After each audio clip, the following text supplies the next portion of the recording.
Every afternoon, Thomas the Tank Engine puffs along his branch line with Annie and Clarabelle.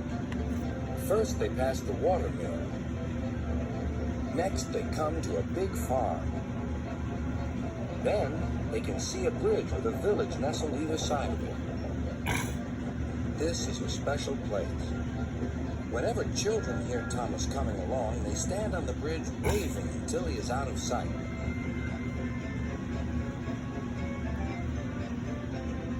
One day, Thomas was running late.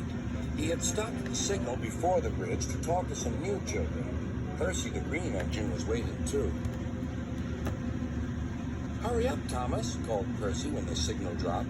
"If you're late, Sir Topham Hatt may get a new engine to replace you." He would never do that, thought Thomas, but he was worried. Next day, Thomas hurried along the line. Just ahead was the goods yard. There, on the platform, was an inspector waving a red flag. Next, Thomas saw some children. They were waving too. Something must be wrong, thought Thomas. This station is for goods, not passengers. "Help, Thomas, help! We're glad to see you," called the children. "Please, will you take us home?" The station master explained to Thomas's driver that the school bus had broken down, and all the parents would be worried if the children were late. Thomas waited as the children walked down from the bridge.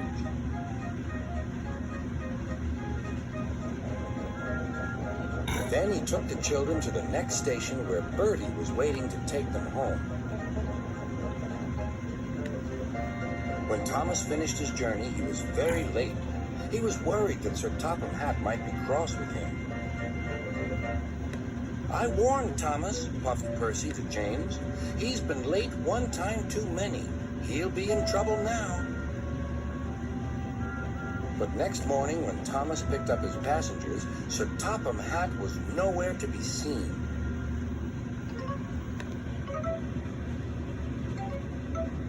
"Thank goodness," sighed Thomas.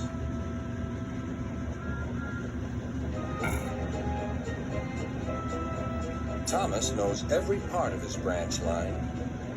Just ahead was a stretch where the hot sun had banked the rails on the track.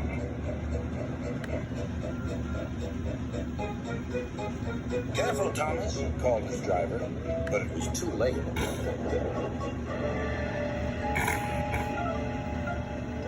"That's done it," said his driver.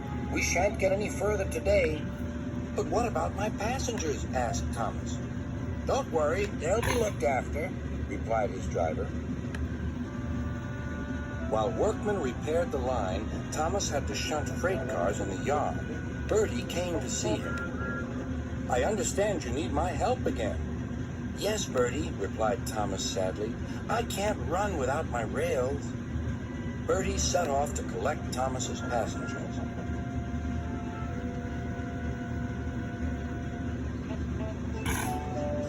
"Hello, Bertie," they said. "We're glad you're here." Bertie drove along the road that runs by the railway. He stopped at each station along the line. Sometimes he stopped between stations to let people off closer to their homes. Thomas felt miserable. "I've lost my passengers to Bertie. They'll like him better than me." Sir Topham Hatt arrived. "Your branch line is repaired. I'm going to change your timetable so that you and Bertie can work together more." When Thomas reached the station, there, to his relief, were all his passengers. "Bertie is a good bus, but we missed our train rides with you," they said. Later, Thomas spoke to Bertie. "Thank you for looking after my passengers." "That's all right, Thomas. I like to make new friends, but I'm glad to share them with you." "You're a good friend indeed," replied Thomas, "and always will be."